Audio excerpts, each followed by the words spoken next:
Uliriza.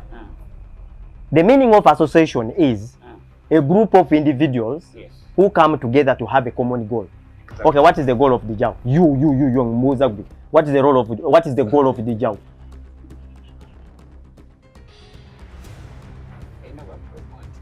Have they achieved it? Have they promoted me? Okay, whom have they promoted? Okay, whom has DEEJAYING promoted as an association? First, tutandikira awo. A DJ gwomanyi nti ono DEEJAYING yatendeka oba yagikwata ne pushing yetusiza kati ali wano. Give me one example of a DJ that has been promoted, made by DEEJAYING. Okay, let me break it down. You see, okumanya the relevance of something is when someone has got a problem.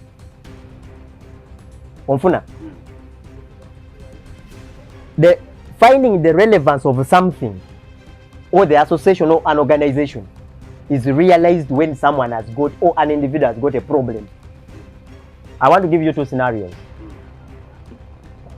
When I was robbed, which head of an association sent me a message? Even to usually sometimes it is not all of you contributing. Even sending katbafeyo kuba member babu. Tumbuze the association kuba siri member of any association.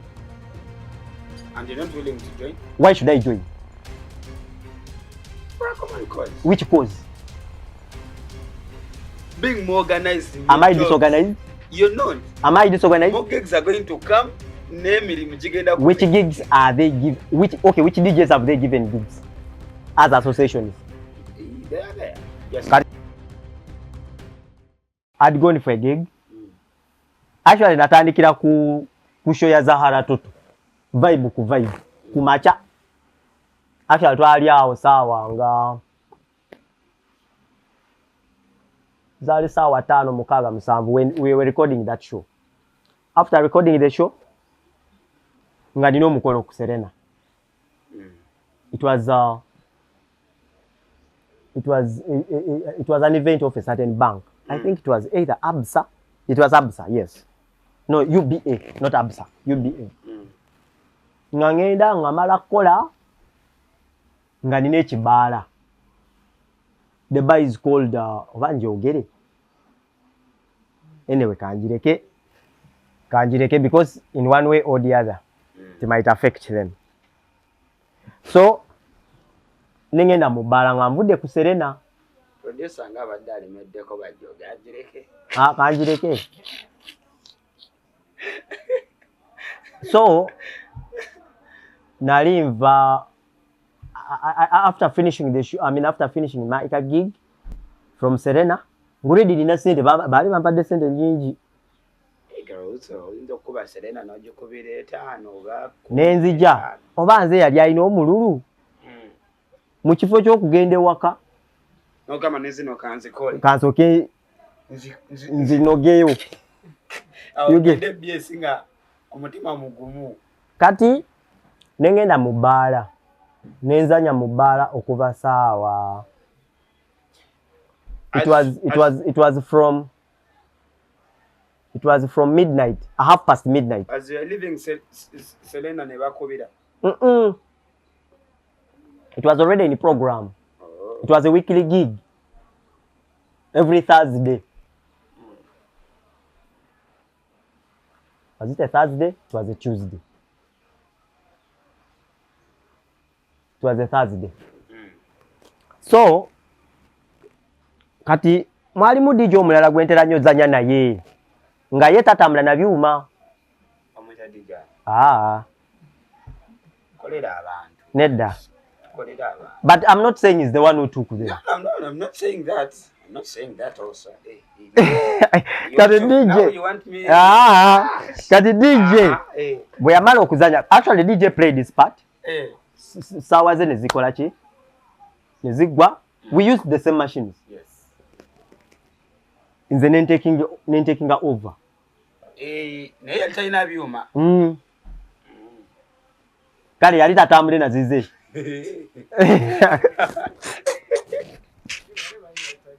Yali tatambule na zize. Neda ile byuma naye just yali takoze ki? Tatambule na zize. Nenkola ki? Ne nange nenzanya. Paka sawa mwenda kitundu. Actually nali ndokoma sawa mwenda. Nenkoma sawa mwenda kitundu. Nenkwata ebyuma byange nenzija.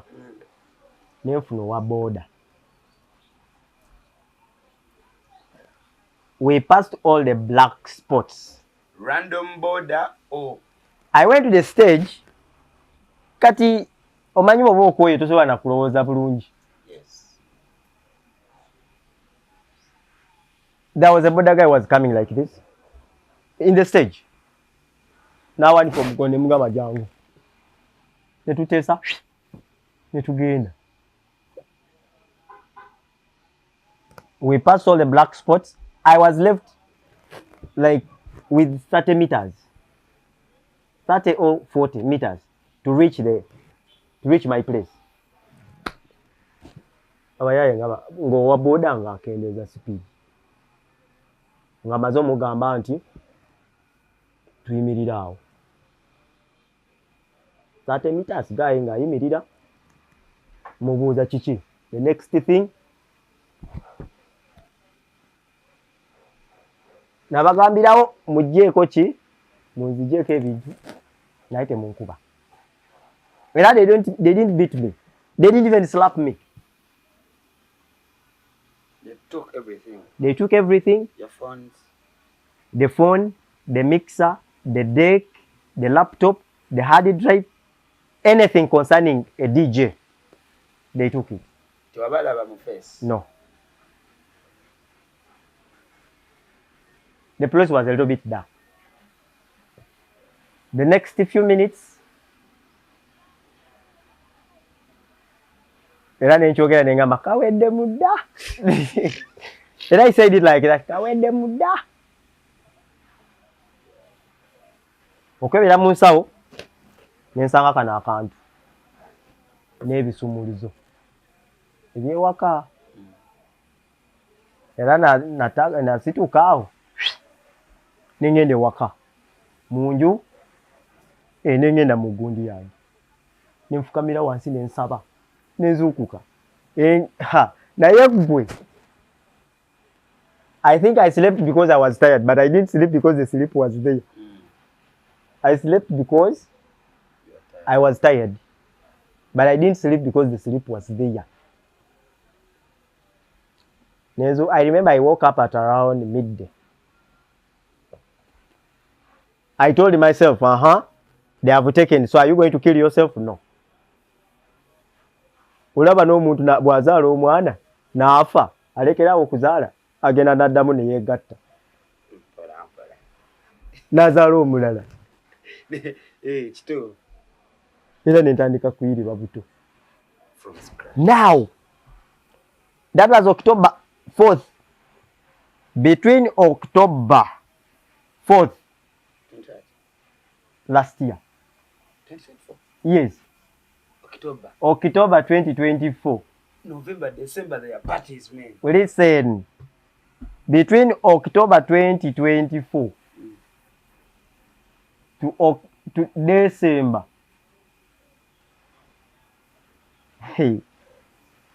It was like you have suffered from 1996 up to 2024. N'owuwo akumanyi takuwa. And I'm not this kind of person who is used to borrowing. Actually, I rarely borrow machines. I rarely borrow. Mwana jajji wa kalzi naye bajjajji twala. So, nembera mukao. Nengamba, I even asked myself, how did I get that? How did I get those machines? I told myself, if I was at times 2, this time I have to run at times 6. I have to triple the effort. Twamanyira bw'ofuna gigi y'emitwalo 15 10 nga toli busy okwata bukwazi baga n'okola ki naye saawa zino n'obwogifuna otandika ogamba nanyini byuma agenda kunsaba 5 ngenda koza transport omutwalo oba emitwalo ebiri nsigaza mu meka ha n'olaba disikaawo n'olaba disikaawo. Who stood with you? Well,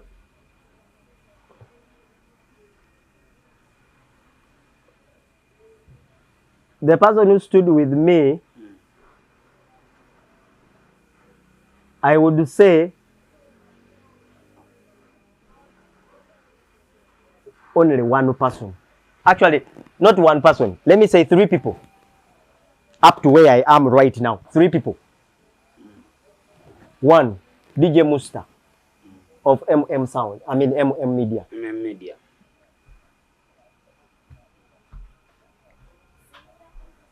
I repeat, DJ Musta. Actually, that is not even his name.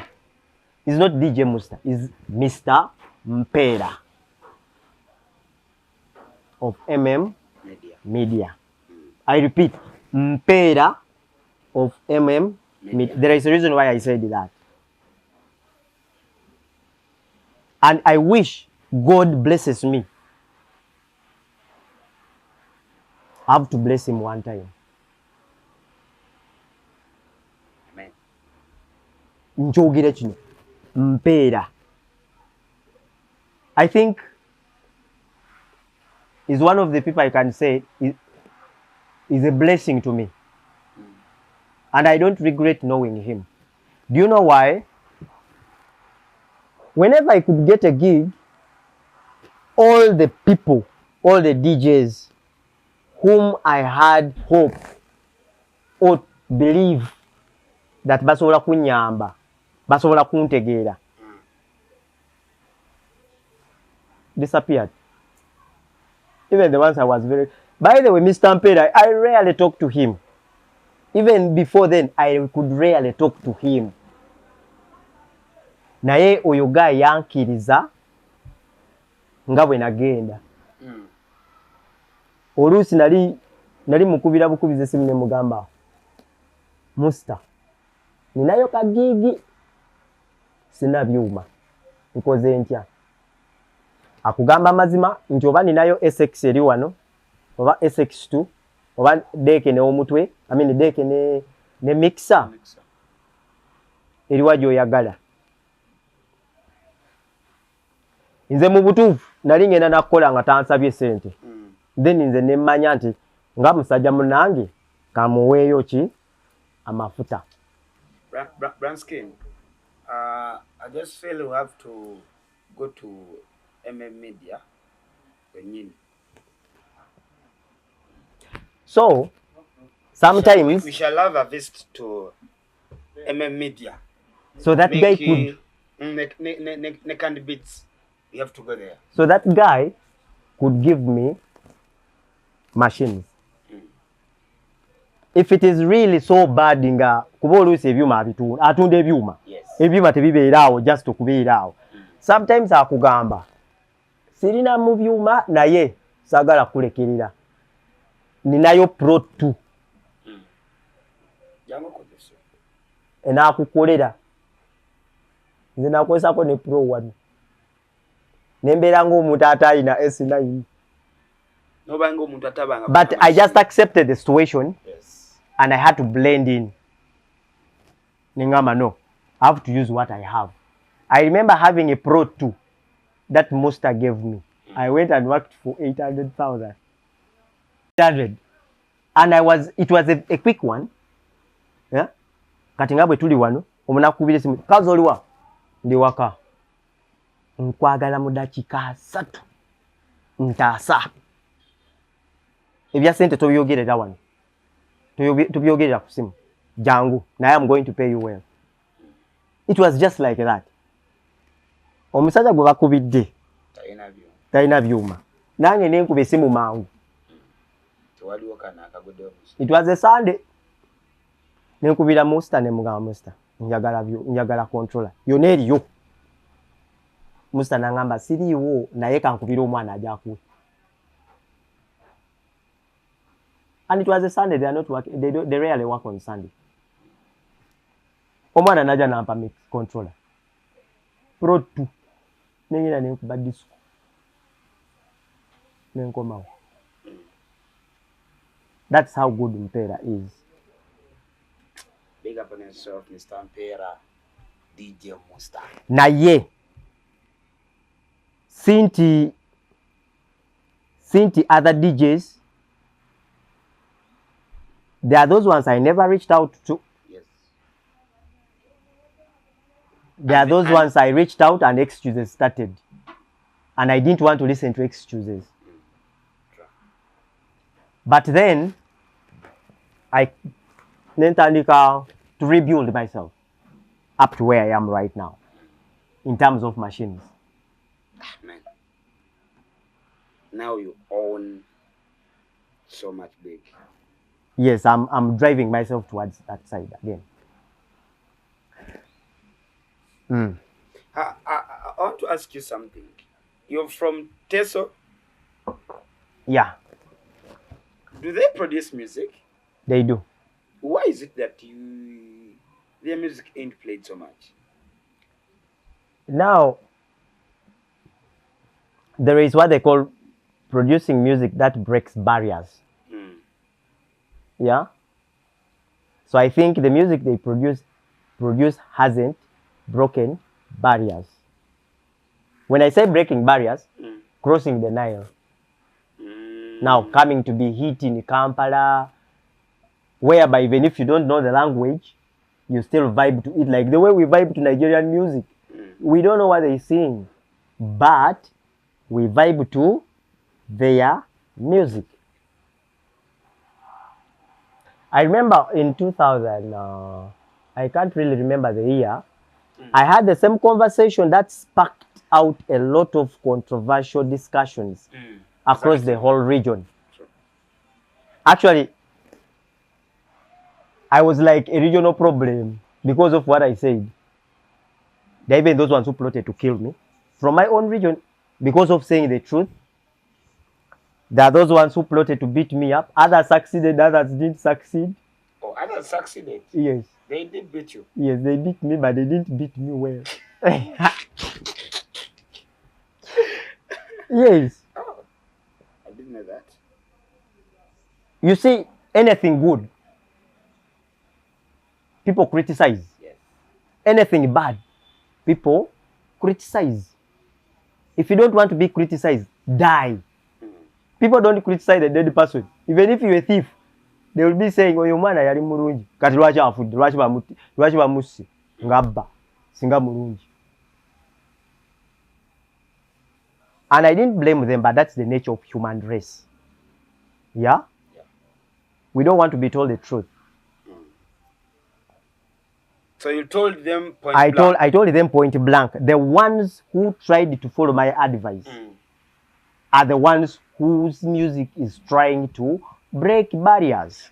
When I had your conversation, way back, you could go to Amnesia, you could go to these bars, listen to other DJs. Yes. That something can't happen in this generation. Have you noticed? Of DJs going to bars? To listen to DJ Kalz, how he's playing? No, there is the problem with the current DJs. Us.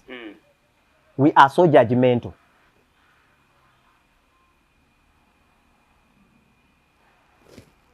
I will see the flyer and be like, DJ Brown is going to be at Happy Boys. Yeah? Then like, I've never had him play. Some come because they want to hear how you play and begin judging you. Some come because they want to make friendship with you and you make a connection for them. Some come because they have ever had a bad bad conversation about you. But they want to prove something. Then some come, mostly DJs of these days, they want to come and hear how you scratch.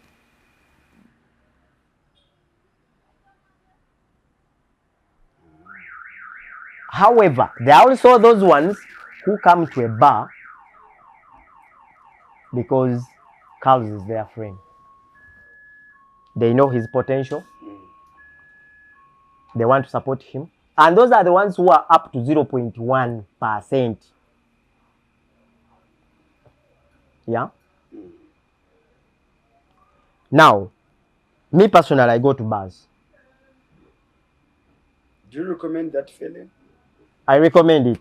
But there is a tendency of other DJs also thinking that, Kalz aze wano kirabika aze kusaba omulimo. Kati byebyo. Mwana nalabe Kalz najjako wano like ayagala kunzijawo. That's the feeling, by the way. But for me, again, on my side, I don't think that way. I actually want people to come to get the real feel of me. If you have ever been told something wrong about me, come and get it from me direct. Omanyenti. Naye, just like, by the way, just like the way other people think, neraga. But the ones who have actually have a physical encounter with me always tell me one thing.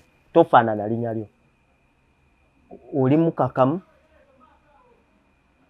You don't look like the way people portray you out. Which is also a good thing. But again, the ones who talk bad about us are the ones who want to fool us, but we don't accept them to fool us. Onfuna? Omuntu ayagala akumanyire osirike. Naye bw'ogezaako situka naawe we defending awo n'atandika ogamba ki? Kulowooza nti omuzaala wa. But me as Kalz, tojja kumanyira. Have you heard of DJ associations? Are you part of them? What role do they do? Gwe gwambuziza kitegeeza omanyimu ama. What role do they do? Bavunanyizibwa kumwe. If you get any problem. Kufe, I lost equipment. What did they do? Are you part of it? Do I need to be part? Uganda ina amawanga manji. Uganda even has foreigners. Isn't Museveni the one running the country? What have they said about it? Omuntu, by being or practicing what they do, automatically subscribe to that association. Why is it that every DJ that I meet... first break for me the associations you have ever heard of. Listen, tugende mpola. No, those are the others I'm interested in. Those are the others I'm interested in. But are you interested in them? Okay, you're interested in them, but are you part of them now? You're not. Okay, the Joe is there. Are you part of it? No, you're not. Like, what makes it hard for you to join them? Katolaba, olina okukola ekintu ekisikiriza omuntu okuyingira woli. Ekintu kya DJ association tekibasikamwe. Or they established it nga already you. Kati woleleza. The meaning of association is a group of individuals who come together to have a common goal. Exactly. Okay, what is the goal of DJAO? You, Mozagbi. What is the goal of DJAO? I never promote you. Have they achieved it? Have they promoted me? But they just... Okay, whom have they promoted? Okay, whom has DJAO promoted as an association? First, tutandikirawo. A DJ gwomanyi nti ono DJAO yatendeka oba yagikwata ne pushing yetusiza kati ali wano. Give me one example of a DJ that has been promoted, made by DJAO. Okay. I know DJs that are there that have been... Who point out the name? That have already been established. By DJAO? No. They were established before DJAO. So what is the role of DJAO? That's where Ogambia to promote. You guys have your different bizibu. Kale, tuine ebizibu bye. But there is always a common interest. Nimugamba nti ba DJ otukunganira wamu. We could do this. Tell you what kigenda kujanga, you're not part of it, right? What makes it hard for you? Naye obadde okimanyi mu Uganda wano waliwo abantu abatalonda president naye nga batukalakata ffenna oba olonze oba tolonze. Oh, so what you're trying to mean You okay without being in the association? I've been okay, I'm okay, and I will be okay forever and ever without any association. I've not yet seen any visible reason why I should attach myself to any association. Can you give me one visible example? If you One guys, visible reason. If you guys are as their budget, But this is a disclaimer. This is a disclaimer. I'm not discouraging anyone from joining any association. Exactly. Yeah, you've not said that. If you have your reasons to join and you are seeing the reasons they are giving you as valid, join them. This is it, Kalz. Abantu bali mu ku planning for the arts industry. Sente we zinavaayo ne batandika sharing, and the DJs that are part of the associations bagenda funa sente. Kubuza ekintu ekirala nga sinaba kindamu ekyo. Ministry of Finance, if it is planning for the country, yeah, efaayo kwalonze atalonze oba Tefaayo, but we just need. Does it consider political parties? It doesn't. Why can't why don't those associations do that? For the fact that someone is practicing what is being gazetted. The jaw is under still. Nearly under. But for the betterment of organizing your job, Kalz is part of this. Kalz. Okay. I want okay. Now let me break it down. You see, okumanya the relevance of something is when someone has got a problem. Onfuna. The finding the relevance of something or the association or an organization is realized when someone has got or an individual has got a problem. I want to give you two scenarios. When I was robbed, which head of any association sent me a message? Even to usually sometimes it is not all of you contributing. Even sending katba feyo kuba member babu. Tumbuze bya association kuba siri member of any association. And you're not willing to join? Why should I join? For a common cause. Which cause?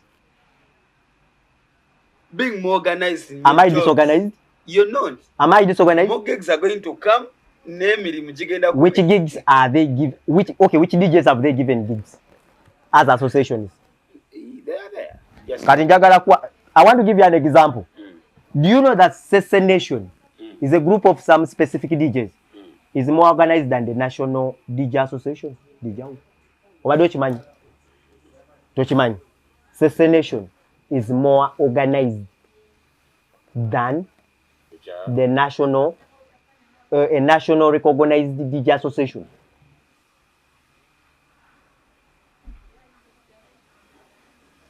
Why are DJs okay, so big? when I lost, no, they are wasting our time. Those associations, to me, were formed to benefit few individuals. Yeah. Oh, you guys are going to reach a time you know, planning license. Tujabiye sasulira as individuals. Like the way I go to YouTube and download my music and play. You don't ask me where I downloaded it from. You Shazam it and you also go and look for it. Wherever you get it, download it. Associations, I lost those machines. That should I give you functions of a working association? A few of them. Functions of a working association or the roles of a functioning association. Baby, no. One, welfare of DJs. Yeah? Oba ali subscribed, oba tali subscribed. Ngabo labante gwanga. Minister of Finance plans for everyone. Oba olonda oba tolonda. Two, another role of an association, a working association. You should bring all DJs together. But the DJs don't want to come and together. They have not seen the rules. They have not seen the reasons why they should. You should give us the reason to join you. You should give us reasons to join you. Don't force us to join you with no reason. We are not fools. Oloza tuli mbuzi. Nedda temuli nandiga nti You just follow up everything. So we have to have a solid reason why we should join you. Give us the reason. Kati bw'okuwasa omukazi osobola kuwasa omukazi nga tolaba nsonga lwaki omuwasa. Same thing, relate. Anti waliyo n'abawasa nga just balaba kitabuse butabuse bawasa.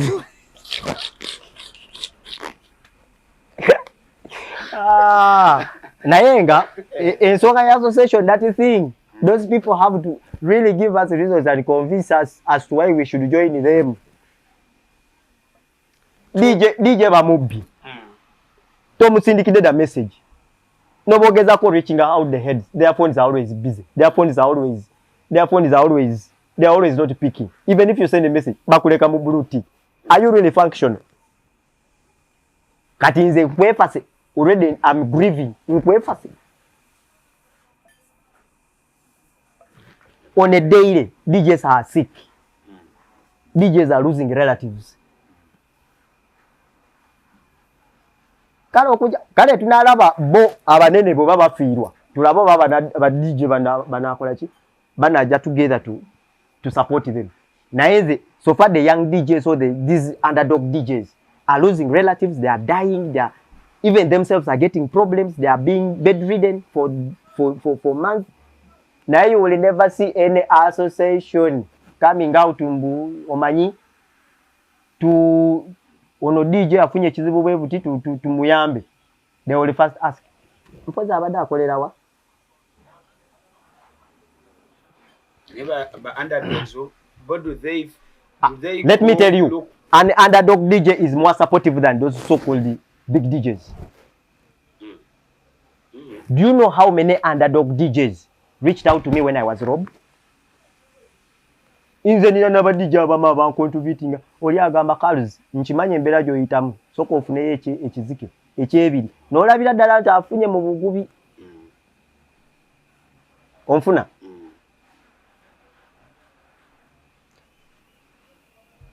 So when you talk of associations, that's a very sensitive topic. Ate nabo benyini tebaagala tuboogereko kuba bamanyi tugenda bafumita. Okay, I lost my dad last month. Apart from a few DJs who reached out to me on a personal basis, mwalimu abagamba n'ogamba, I don't want to contribute in the group. Nze kankusindikire zange kasita omumanyi. What did that? And also, kyogamba tebaawulira.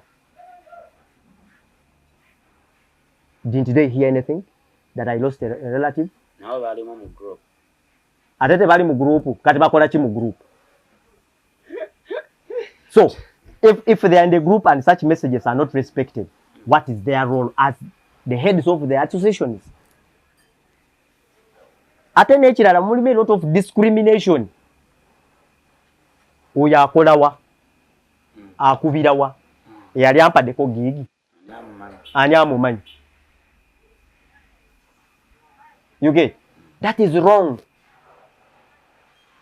And I think some of these heads bagwamu bugwe for olw'ekitiibwa nti twagala kitiibwa, but they also don't know their roles. On the similar, either they are in those roles when they are already having their own activities making them busy, so that they don't concentrate on the association roles or activities of the association. Yeah. So ensonga ya association, but it will take long for people to come together, because there is nothing visible that is convincing people to join them. Gosobola kuwasa omukazi gw'otayagala. Bamuwasa. Naffe kitwaleeta association ye mukazi. Tulire DJ Kalz, ladies and gentlemen, abatulaba.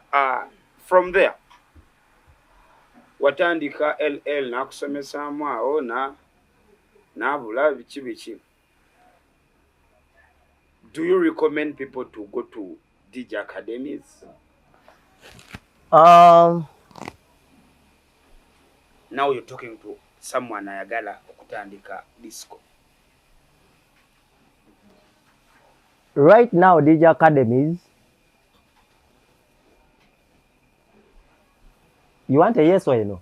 Or you want me to explain? I want you to have your All right. Awo enyini ku DJ Academies. I would really recommend any DJ or any person who wants to join DJing to begin from there. Sikugwamu bugwi. We have skills clinic. And that one is even accredited with certificates. Is accredited with the Ministry of Industrial Training. I mean, as in, it's accredited by DIT, Directorate of Industrial Training. Yes. So, given the fact that it is accredited, you get a certificate. You get a certificate which is signed by the Permanent Secretary of Ministry of Education. Purpose Skills. Purpose Skills. Shout out to you, Uncle Douglas Ranga. I recommend anyone who wants to join DJing to join Kande Beats. There is something these academies are doing that us who joined the DJing some time back missed out. They teach you right from the basics, intermediate to expertise or expertise or whatever level someone wants to learn. There is a lot, and I wish all academies were like Kande Beats. They are very instrumental.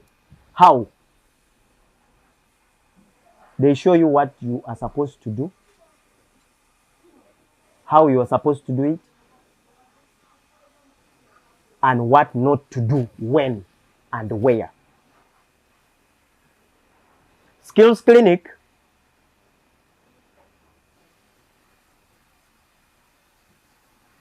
has a lot to offer, and it is not only DJing. Actually, those ones are basically like a tertiary institution where they teach you basically hand skills, hands-on skills. You're going to do what you're already learning. You're learning, you're going to do it practically, practical world.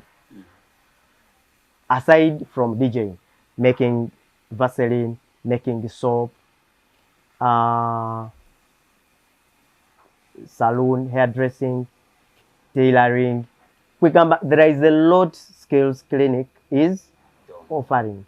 And they are no different from any other tertiary institution that you go out there, because they give you with they leave you with supportive documents. And I don't know this, but I would really wish them to chase for the same. Kande Beats, I would really request them to chase for a liaison from DIT, so that they can be recognized. When it comes to, whereas there are also individuals who teach DJs, yeah,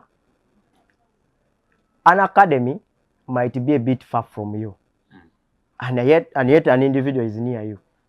Go and learn from someone. Don't go move away.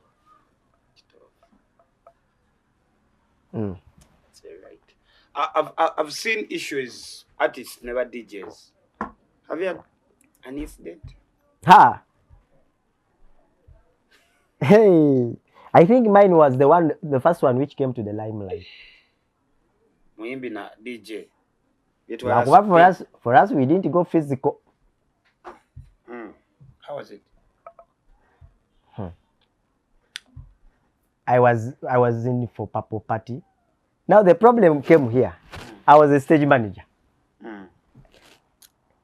I was also called DJing, simply because it was a tricky moment. Buli DJ ajja atukira kunze. Now my incident, it was with Azawi, but it was, I think it was just a miscommunication. It was a miscommunication. But we later on ironed out, whereby Azawi came, Alien Skin, you know, by then Alien Skin yali ina masanyalazi. Nga Alien Skin wa performinga, nga gwe tonaba performinga, oba oli ku bizibu by'amaanyi. By then ina masanyalazi takyagayo. Tujja.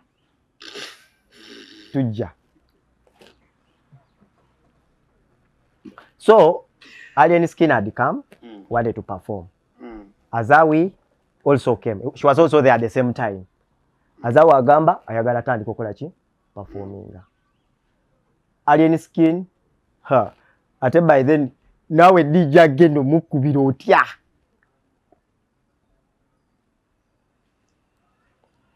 So Alien Skin performed first. But there were two DJ sets and they were a bit far apart. That was the first Paco party. No. The Alien Skin. No. I think Alien Skin had just returned from UK. Yes. Yeah, that was his first UK. So when Alien Skin performed, towards the end of his, actually when he was singing his last words, like 4 or 5 words. Eri machine yetwali tukubira abayimbi. Sound netandika distortinga. Ne tukitegererawo. Nga Alien Skin akoze eki? Amaze. Ne tumugamba DJ ono atambula na Zawi. Ntomanyi, the other side has gotten a fault. Go and pick that music, that flash. Bring the flash. Let's fix it here very fast. Nga MC bwabesa abantu. Okuleta eno, jukire it was the other mixer was different, this mixer is different. But of course the other side it was Ryan who was playing for Alien Skin. Everything went on well. Selector. Yes.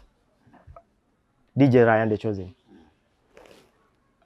So bringing the flash this side, Mugamba DJ we. Actually, it wasn't a DJ. I think a manager, Peterson, was the one running for Azawi the program. Azawi the program. So, yena asigala wansi. Of course, like, ngabola be meze, no?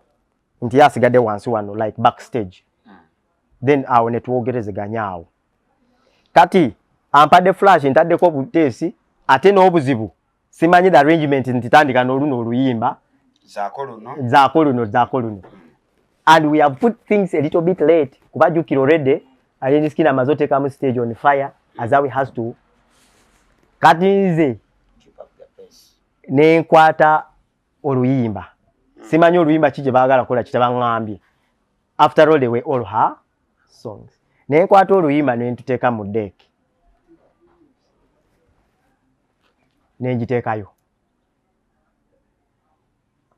Azawi mukifo ky'okutandikirawo okola ki okuyimba. Then she thought I've already been told the program. Kumbe the program I wasn't told, so I was now putting to okutaasa obudde. Ye mukifo ky'okutandikirawo okuyimba, after all nyimba zize n'akola ki n'atandikirawo okuyomba. Kati mukuyomba awo DJ aze waggulu kutandika okola ki rectifying the situation. Na rondo oluyimba. Azawi lwalina okola ki to start with. Oluyimba ne lutandikira wakati. Ebivumo byatandise dovuga eri. Abaana batandise do recordinga. Nyombe eno Azawi na nyombe eri. Kata amaanyi goli gali mu microphone atenze eno. Obusungu bwe bunyombe seno. Jukira nkoye. Yeah. Boba zize in the last minute. Inze nkoyo okuva misana. Oluyimba lutandikira batya wakati. Kati jukira mulimu kiwing points. Yateeka oluyimba. Kati wemanyi S9 ina pads.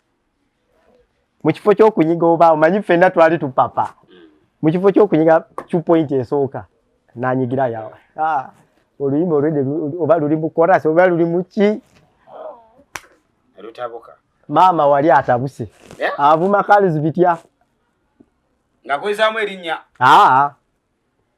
DJ tamanyi bya corona va mu stage yange ate nza mutadde mu stage kati intandise ofuna options omanye kinyiiza nnyo ebyuma bibyo gwa mutadde mu stage gwa controlling a microphone mpulidde obusunga njagala zijjako microphone naye nengamba the role I was doing I could not do anything stupid bwe nzijjako microphones Douglas ng'akuba essimu Kalz kiki ekigaanyi oba bwe mbagoba nti muveeyo Kalz azaawe lwaki tayimbye I had to swallow that nengamba anyway kize bayimbe bakole but I'm very happy that I don't have any problem with Azawi. Yeah. You settled that? I settled with the Annie. Ne Peterson juzi. Naye Peterson nali mulinako gundi nno. Nali mulinako asajja. Naye juzi we made it up by the way. I have no problem with him. That's great. And I think he's the one handling Zafaran now. Peterson. Yeah. So that was the incident. There was a miscommunication. But my humble request goes to artists. Ebyuma bino by'abazungu. Bagambe. Sifa babikola. Ate naddala nnyo. Naffe tugulangule. There is always a bad day in office. Then, Bobo yagala complaining. That microphone, when you switch it off, your message can still reach to the DJ who is intended to receive that message. Why are you talking to the audience? Even me, I have my people who support me and they are there. Kato yaga kakasa nti onsinga amaanyi.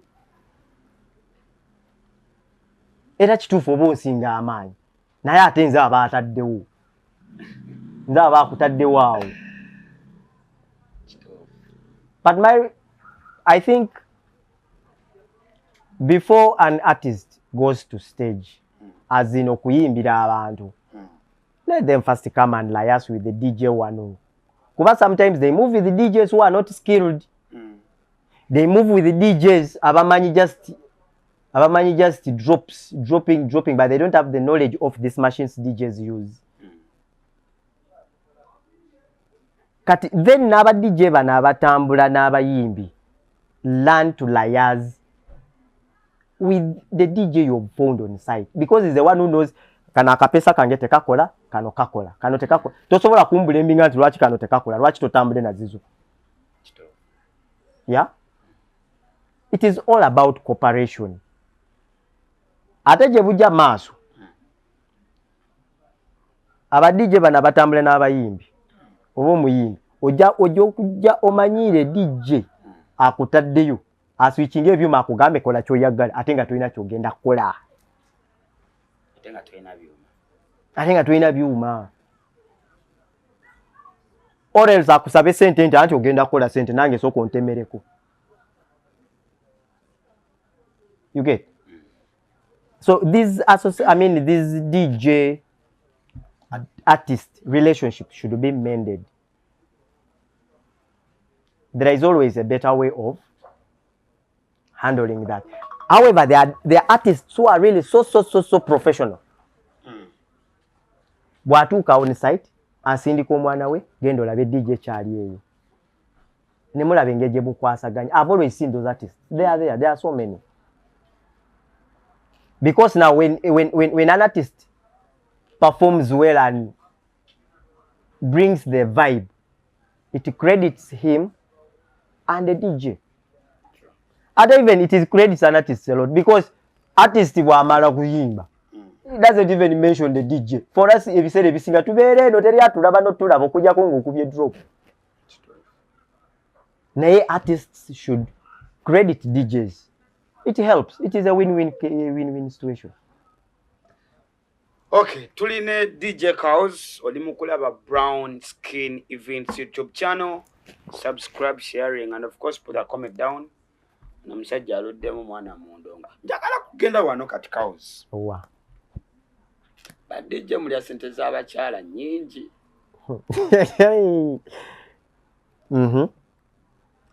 We've seen many incidents and we've had them. You. And who? You. And who? I will start with you. Walipo X, Twitter, bakuta them hot seat. Omwana olidde sente ze. Zali meka. Tutandikira zali meka. Zali meka KALZ. Entone mekeze zakuta. Nze andi wawulira wali hot seat. Wali hot seat gwe wawulira meka. I want to get the story right from you. Chichi, what happened? What happened? KALZ ntunyonyole. Omanye erinnya ly'omuwala? I can't even recall the name. Naye omanyi awo, omanyi memu ezaakolebwa awo, omanyi tweet ezaali awo. Anyway, it was not about money. It was about what? Love? It was about love. One loves, one doesn't love. Eyakwesibako. Bwabyogera. And this is it. One loves, one doesn't love. So definitely it means omu yali yesibako munne. Naye ate nga munne alya ssente ze. yamusaba. Tiyamusaba naye okimanyi togenda mwagala. Okay, thing is simple. Okay, thing is simple. Brown Skin oliwa ndi waka. Okola ki? Ndi wano waliwo bye mmaliriza wano. Olidde lunch? Nedda. Naye ngenda. Okay. You have received 50,000. But it was beyond even lunch. Maybe that's what she wanted. It was beyond even lunch. So, such money, have I borrowed? Have I asked? Have I requested? Wait. You had no relationship with this girl? Or, and not even a girl, this woman? You ask her, have I ever met her? Ombuza ngenda kubuza nawe. Ask her, have I ever met her? No. Basing on what I was listening to, Never. But why do you send money to a person you've never met?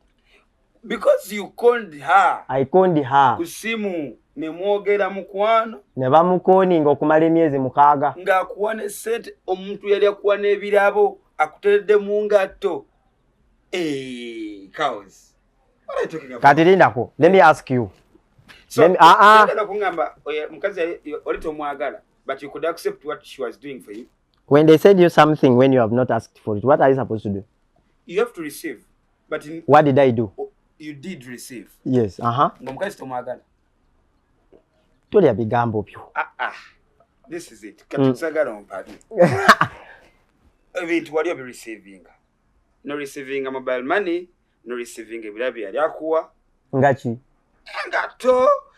Omukazi tina ngato zokka. Kati naye mu butuufu. You guys have had your relationship. Naye ekitu okubeera nti kyatuukawo.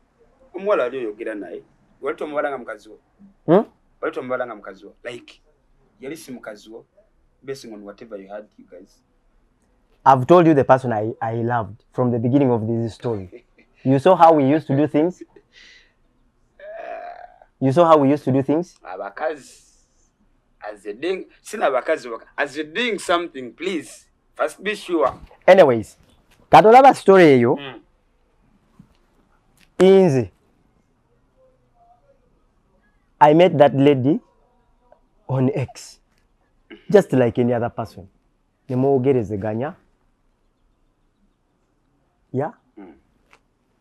But then, there is teasing.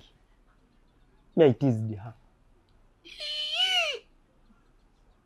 Nawe tubeeranga kawo n'olaba omuwala n'ogamba nti ono omuwala kasoke mukangemu. Of course okumukangamu is teasing. Kasoke mukangemuko ndabe kyagenda okuddamu. Tokanga. Olya buli. The sikanga. if I know, and I'm very sure there are very many people who want to listen to these embos of that girl. No, I want because people have mixed what? Yes. People have mixed. I want you people to have mixed it. information about it. Yes. Kale, when I got that girl, friend. Not intimacy. Yes. So as time went on by, you know, the more you stay with someone or the more you interact with the person, you will be knowing who they are and how they handle issues. So, of course, that girl, the money she says that she lent me. Actually, that's the way she framed it. Yampola sente, which was not the case, of which I told her. Boba wampola sente, later a message which showed that I told you to lend me money. But she only sent messages saying, oh, mobile money messages, her sending me. So what happens? Some incidents she could like call me, find me at Skills. I'm talking about Skills Clinic. Then she's like, where are you? I'm at Skills. What are you doing? I'm a bit busy. Have you had lunch? No. But I'm planning to go to. Obo okyali awo ng'okebera essimu nga messages emitwalo 5, emitwalo 3, emitwalo 2. Mbadde nkucheckinga muka, I've sent you some lunch. Ne beebagwe, can you return that money? So, then sometime, you see, it was around January. Because I got around January, Feb. You know Feb ekuba buli omu. That was the time when ulcers was disturbing me. So there was a time she called me. Nambuza, are you okay? Nemugamba, I'm okay, but ulcers is disturbing me and I want to get a medication. Nagamba. Sophia yakubuza. I didn't want to mention the name. No. This lady we are talking about, Bamwita Sophia. If you missed the part, you will go to X. So, now have you got the medication? Because they're not yet bad. I'm trying to mobilize some money here. I have some money, but the money I'm supposed to go with is not enough. Zivula komeka. That was the question. Yes. Ninaye mitwalo 8. Naye eddagala lya mitwalo oba bali bangambye 15, something like that.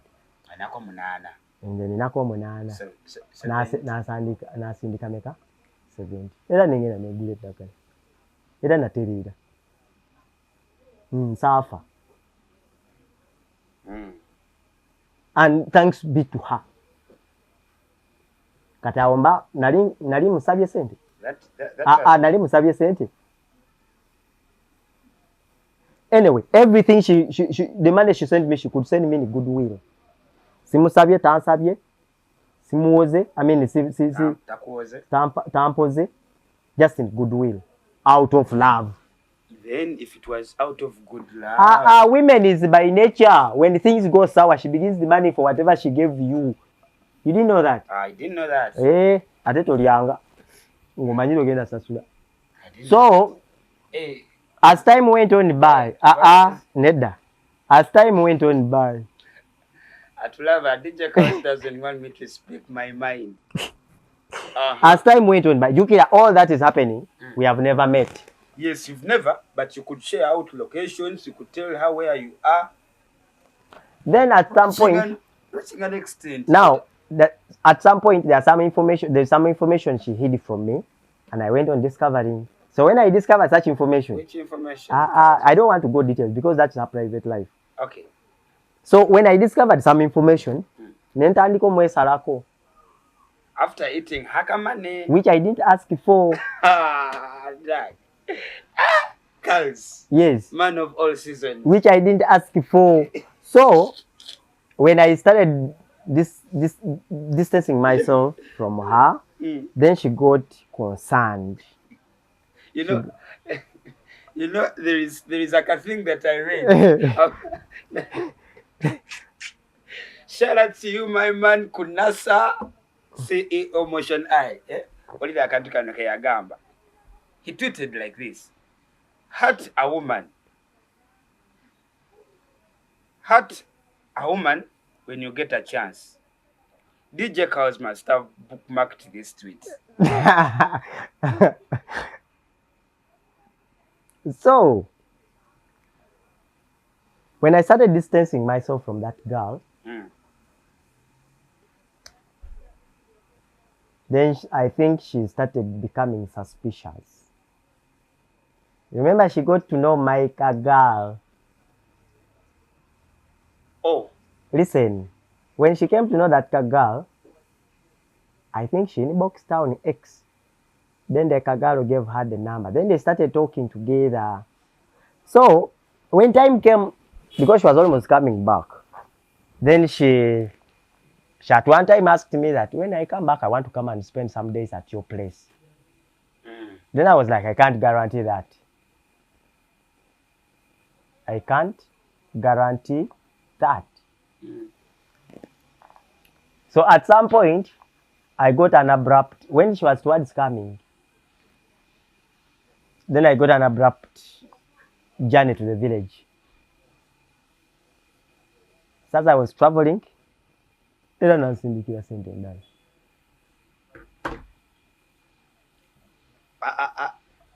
you're listening, this is Sophia sending out money to DJ Kalz. Just nang. So, ngangena mchalo. Mbandi mukudda. Kati for her, she expected me to go and pick her from the airport. Kati nange mva mu byange. Era namusuubiza sigenda kola ki. Say akupikinga ate I didn't even talk anything about picking her. Kati nakubira muwala wange. Oba yamukubira oba yamusindikira message. Nakubira the girlfriend. No, not a girlfriend. Muwala wange kitwale nti muwala wange. Kitwale nti muwala wange. Tombuzo oba mukazi oba mwana wange oba muwala wange. Nakubira muwala. Yes. Kati muwala wange, I think she never liked that girl from the very time when they started talking. Omuwala naye namugamba. Kaluzi, olaba Kaluzi, oyinza obanga ne sente z'obadde omusindikira aziwa abakazi abalala. Bandi awo nga ntuuse waka. Actually, before all that, I've brought for you this and this and this and this. Where can I get you? So that I can give gifts. Nemugamba, now what you do, if you have brought them, take them to skills clinic. Whether I'm there or not, I will pick them. Now gonna. Nagamba yagala bikuwa physical. Yes. Nengamba lero no. I seen this as time. So nengana nemudojinga. Natabisindika, natabireeta, nengana omulagira wendi. Ne poster zange za gigs nengana okola ki? Kubipostinga. Because you didn't want to. Kati oba namukubira muwala namunyonyola ati Kaluzi takwata masimu, Kaluzi yanimbye mbwa agenze mu kyalo. Kumbe she saw the last location on Snap. The last location was really in Kampala. And for me, from the time I traveled from Kampala up to the village and coming back, I didn't open Snapchat. Because Snapchat, I think, records the last location you have been. Katina asigala nga manyisa agenda mu kyalo. Namukubira omuwala ng'omuwala nga she's so fumed up. That's why the girl told her that olaba ne sente z'omuwaka kirabika abawa abakazi abalala. Bandi awo. Ndi mukubo okuva waka ogenda ku mobile money. It is just 5 minutes. Kumbe she was talking to me on the phone. Kumbe she was typing the thing on what? On X.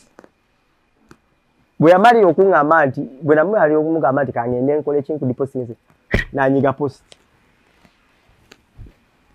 Blood. Chaos came in.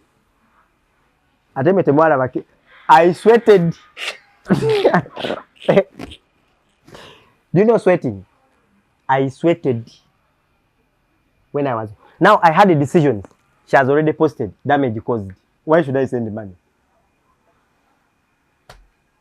So you are just getting now allowance. Mbakyali awo omuntu nankubira esimu ku next media. Omulala nankubira next media. Have you seen what is on X? Omulala abantu nga bataano nga bankubira okuva ku X. Kuba she posted attaching NBS TV, NBS Sport, Next Radio. Mama! Gwe. Eh? I was like, I've committed the most treasonous case. Mbandi awo nengamba kati sigenda sindika sente zino. Njira nkwatamu. Nebisoka nebi ate abaana baagala violence aba on X. Yes. Buli omu ategedde kululwe. Atijukira ate amaze osiiga ekifaananyi kiri yampola sente. But in other words, it was goodwill. It was girlfriend. Nedda. It was girlfriend allowance. No, nga bw'ozuukuka n'okola ki? Nga bw'ozuukuka n'ogamba nti naye ono brown skin guy wange kasooke mu surprisingemu ko muweeyo ekyebiri. Naye mama surprise tezigwa, surprise esooke yokubi. Mumbozi nedda if you love someone all of that. No, if you love someone all of that is expected. And if you are in a relationship with a girl or a woman or a lady who does not give you anything, go back. Kati ye jini jowa sente. Ye jini. Bwe toli muntu gwe sente tezikugwako. Zikugwako. Kati lwaki bakusindikira? Nze wuno n'omulala wuno ansindikira olabye message. Kati sinaba kumanya oba ani asindise. Bagira banaye. Otuwa mu friendship ofuna. Mukazi wolabika Sophie wa mulimba. Sa mulimba. Me I'm always honest. Olabika musindikira nga bu message bwa hey sweet. Sophie nagamba ya. Kati buli omu nakola ki? Buli omu nagenda n'ategera information neyo in a way they wanted. Blood buli gye nalinda ganga. Nga she's demanding for the money which I never asked for. Blood nze nsasire sente ze sikusabangako. Aba UOX tebateekamu akakiiko. Saawa 5 tukumisana. Yes. Omanya akakiiko akaaliwo. Omanya abantu bameka abaaliwo. Wabiraba. Man, that space. And you're discussing things because the girl sent money to a man out of goodwill. Kati mwagala asasule. But anyway, UOX, the president, Nova, that guy is solid. The guy worked around the clock to see that those things are handled well. Naye nze nali njagala agende ku police tulabe omusango ki police gwensomera. But did you try reaching out to her? To do what? To reconcile n'ogamba baby oba kya kasita space yagwawo ne kiggwa. You blocked her. For me, ate kati yeye yamblockinga. Inze n'olaba obuzibu enina. When we get a misunderstanding here, ne tufuluma. Ebyaffe birikoma wano. Me, I don't hold grudges. So what up blocking a source of money? You can't. Oh, you sure? Can you block a source of money? Nedda ekintu kyangu. I can't. Okay, so the source of money blocked me. Yeah, it blocked. Okay, from then, am I not alive? Yeah, alive, but you still not getting. I'm struggling, You're not struggling. I'm not saying that you're struggling. No, yeah, how come money was making something? Kale, her money wasn't even good then. Sophie, if you happen to see this, there are a lot of DJs, and she's even engaged. She got engaged to another guy. Congratulations. If she wanted that, you aren't serious. You aren't serious. Yes. Yeah, maybe that. But in the first place, I wasn't in a relationship with her. From the very beginning. You weren't, but you didn't make it No, I was not in a relationship with her. You just didn't And I've be always clear to her. highlighted that. You didn't. I wasn't in a relationship with her. That's the reason why I refused to meet her. But you could receive the man and the gifts. Can you refuse the mobile money to come in? At Anyway. least you send it back. Today kuchirada. They don't refund the money, bro. They don't return money. DJ Kalz, if you missed that, you should go back to X. Man, Mr. Jawanga could nasa. I like your treat. Ah, man. When you get time to hurt a woman, do it. I don't encourage that. DJ Kalz No. took it personally. I don't encourage that. But you did hurt her. Like, In which capacity? No, in which capacity? I messed up with Sophie. No, in which capacity? I messed up with Sophie, but... In which capacity did I hurt her? Like, you're taking us something different from you. Me, I was looking at that man as a bribe. You can't bribe my feelings. Oh. Okay, why wait? Okay, which reason was she giving for giving me the money? You know what? Tuli mukulwanyisa enguzi ate wagira enguzi. Ladies and gentlemen, this is DJ Kalz. I want you to mention some 5 in Uganda DJs. Bawuliranga ya. Endongo yabo, yes. Gama ya musajja oyo mwana abakuddeeka. Anyways, they're just 5. When it comes to that, every DJ is good from where he is. When you sang a DJ is very good in Kololo. Naye mulete nankulabi. Nebitabuka. A DJ can be very good kumikolo.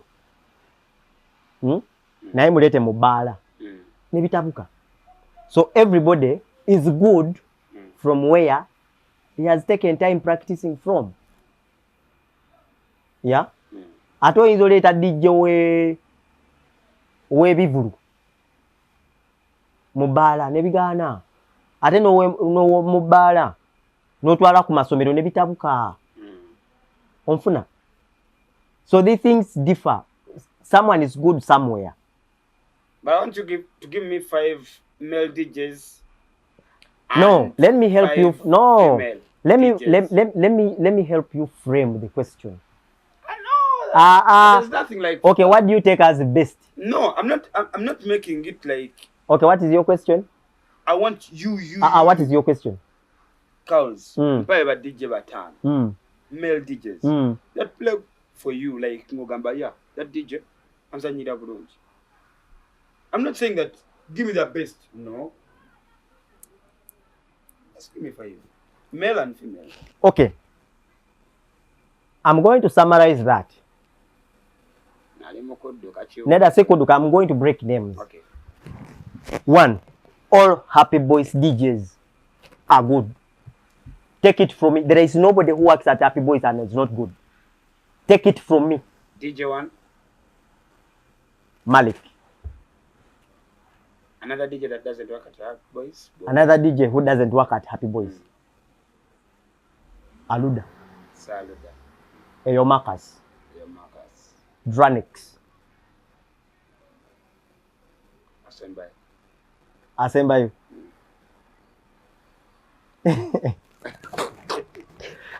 I'm good. Hey. Ukujako katumbanyi. I'm good. Bro. Give me 5 females. 5 females. Go the man. Yeah. Naziz. Oyo mwana mulabe duka. Only that. Alpha woman. Listen. Only that. You know there is time for you to shine, whether you input or you don't input. Sure. That girl she's a woman of steel. Naziz. Number 2, Naziz. Listen, I'm telling you. Number 1, Naziz. Number 2, Naziz. Number 3, Naziz. Number 4, Naziz. Number 5, the rest follow there.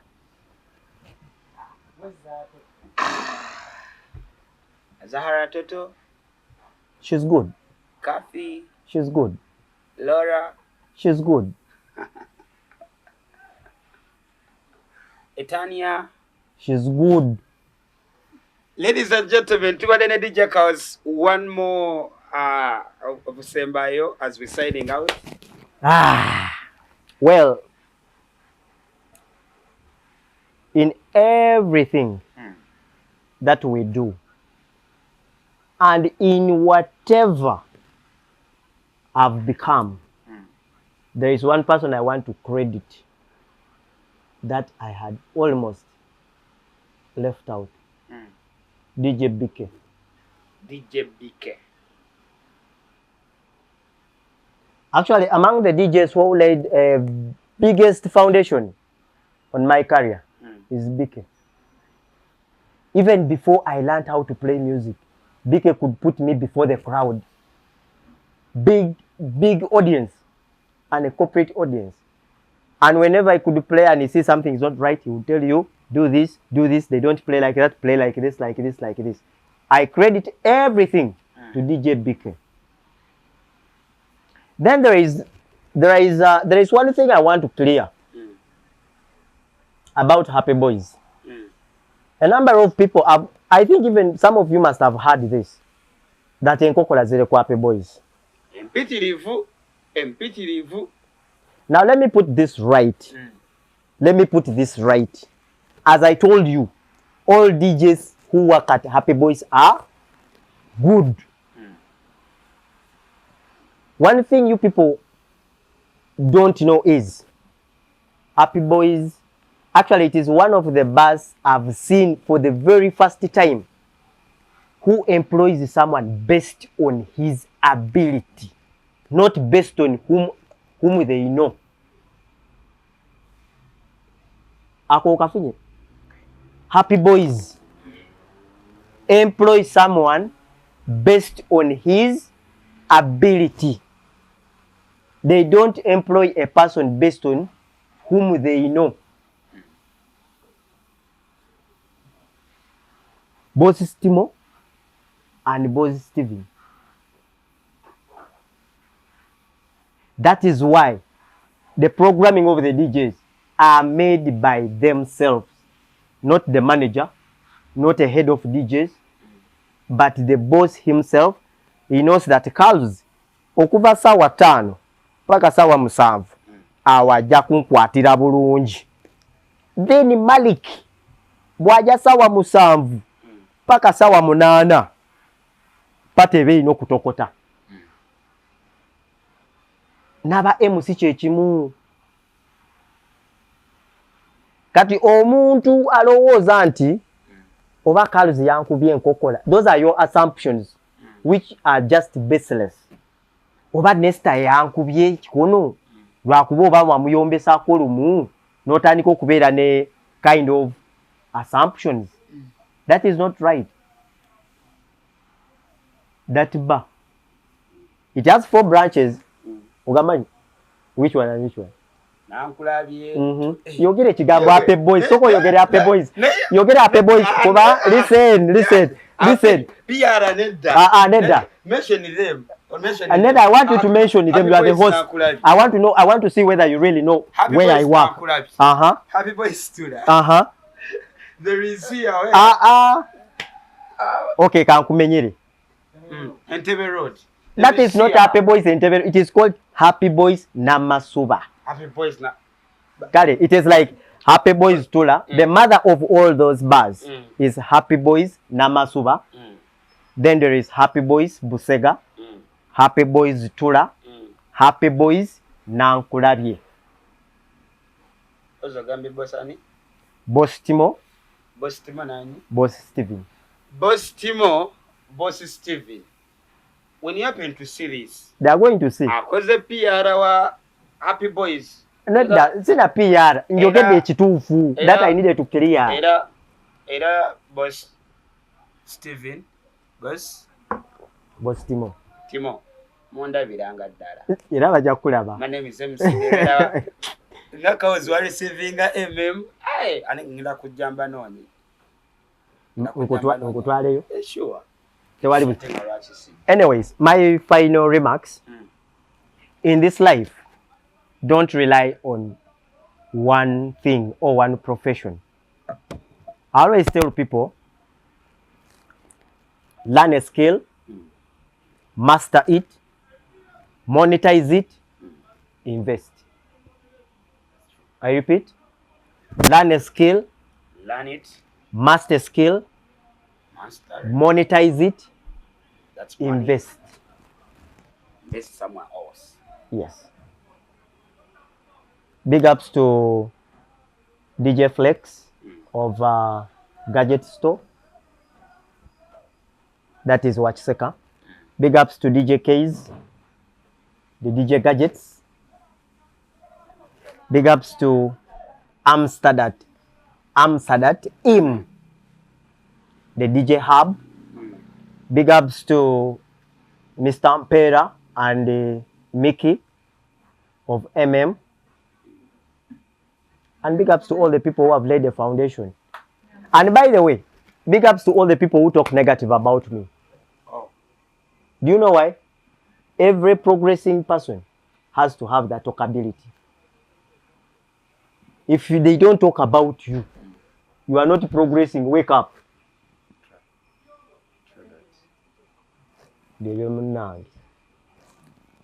Brown Skin Events YouTube channel. We wanna say subscribe, sharing, and of course commenting. And birthday MC Dero, I was DJ Kalz. Man, thank you so much. That's Solid. having you today. Solid. Solid. For now, peace and love. We love you so much.